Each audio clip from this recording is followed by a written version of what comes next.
ایک شخص جس کا نام اسد ہوتا ہے، اس کو بچپن سے ہی پیسے کمانے کا بہت شوق ہوتا ہے، کیونکہ وہ خود کوئی بہت زیادہ امیر انسان نہیں ہوتا۔ وہ بچپن سے ہی بہت پڑھنا لکھنا چاہتا تھا تاکہ وہ بڑے ہو کر بہت سارے پیسے کما لے۔ اسے دن رات محنت کی اور بڑا ہو کر پڑھ لکھ کر بہت سارے پیسے کما بھی لیے۔ اس نے اتنے پیسے کما لیے کہ وہ ایک بڑا سا گھر خرید سکتا تھا اور اس کے پاس بے شمار گاڑیاں تھیں۔ اچھے خاصے نوکر چاکر سب چیزیں تھیں اس کے پاس۔ اتنا امیر تھا کہ اس کو کوئی بھی چیز خریدنے سے پہلے سوچنا نہیں پڑتا تھا کہ میں اسے خریدوں یا نہ خریدوں۔ وہ ہر چیز بہت آرام سے خرید سکتا تھا۔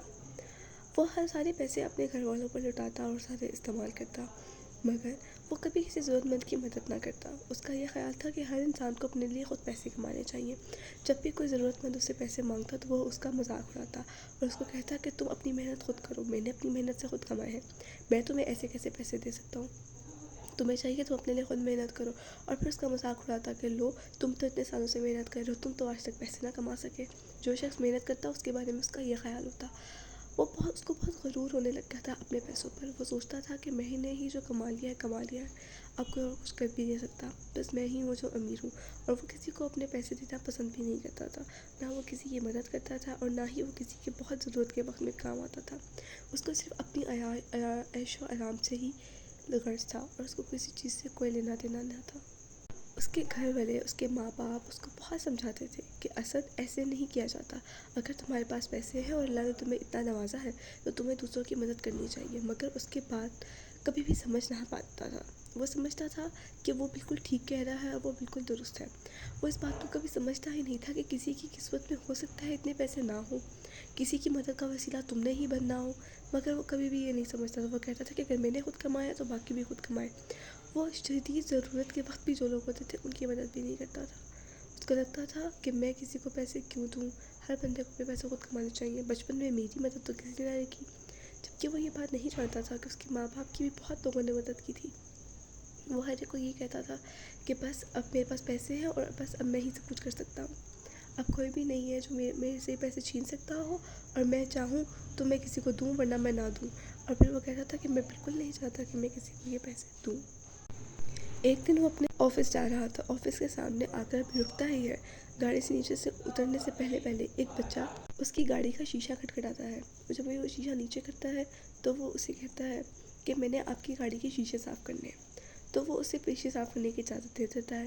جیسے ہی وہ شیشے صاف کرتا ہے تو وہ مطالبہ کرتا ہے کہ اس کو اس کی رقم دے دی جائے جتنی اس نے محنت کی ہے۔ وہ اس کو اس کی محنت سے بھی کم پیسے دیتا اور کہتا لو، چلو اب جاؤ۔ پھر وہ بچہ کہتا کہ صاحب، یہ میری اس محنت کی رقم نہیں، میری آمدنی اس سے زیادہ بنتی ہے، آپ کو تھوڑا سا مہربانی کریں، آپ مجھے میرے پورے پیسے دے دیں۔ آپ تو بہت امیر ہیں، آپ کے دینے سے تو کوئی فرق نہیں پڑے گا، مگر میرے پاس ان پیسوں کے آ جانے سے بہت کچھ ہو سکتا ہے۔ میری ماں بہت بیمار ہے، میں نے ان کا علاج بھی کروانا ہے، وہ بیچاری ہاسپٹل میں پڑی ہے اور ہاسپٹل کی فیس کوئی دے نہیں رہا، اس کے علاوہ کوئی بھی میری مدد نہیں کر سکتا۔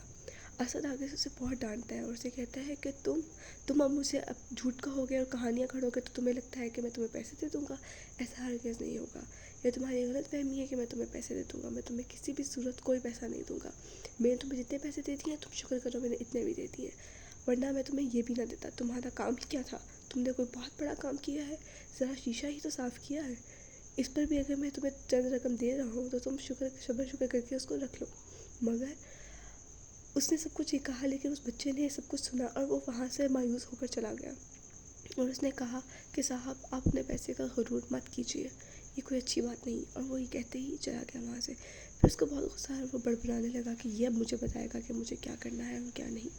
جیسے ہی وہ یہ سب کچھ بولنے کے بعد اپنے آفس میں جا کر گیا تو 2-3 منٹ بعد کچھ چند لوگ اس کے آفس میں آئے اور انہوں نے دروازہ کھٹکھٹایا اور اندر آ گئے اور پھر کہنے لگے کہ تم اسد جو چیزیں بنا کر ہم لوگوں کو بیچتے ہو وہ تم بہت گندے مٹیریل کی بناتے ہو، اس سے صرف ہمارا نقصان ہو رہا ہے۔ اور اتنے سارے لوگ اس کی کمپنی کو بند کرنے کے لیے آ گئے۔ اس نے بہت روکنے کی کوشش کی کہ تم لوگ ایسے نہیں کر سکتے میرے ساتھ، مگر اس نے کسی کی بھی نہ سنی اور اس کی کمپنی سیل ہو گئی۔ آہستہ آہستہ کرتے ساری گاڑیاں اس کی بکنے لگ گئی اور اس کا گھر بھی بک گیا اور اب اس کے پاس کچھ بھی نہیں رہ گیا تھا جو وہ استعمال کر سکے۔ اب وہ دوبارہ سے چھوٹے سے گھر میں آ گیا تھا جہاں پہ مشکل سے گزر بسر کر رہا تھا۔ پھر اسد کے ماں باپ نے اسے بتایا کہ دیکھو، تم نے بچوں کے ساتھ ایسے کیا، جو تم سے پیسے مانگتا تھا تم نہیں دیتے تھے، اب دیکھو تم پر بھی یہ دن آ گیا ہے کہ تمہیں لوگوں سے پیسے مانگنے پڑیں گے، اب لوگ بھی اگر تمہیں نہ دیں گے تو تم کیا کرو گے؟ لوگوں کی مجبوری کا تم فائدہ اٹھاتے تھے اور ان کا مذاق اڑاتے تھے، جبکہ تمہاری یہ حرکت بالکل ٹھیک نہ تھی۔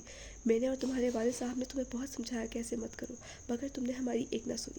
آج دیکھو تم بھی اسی حال کو پہنچ چکے ہو۔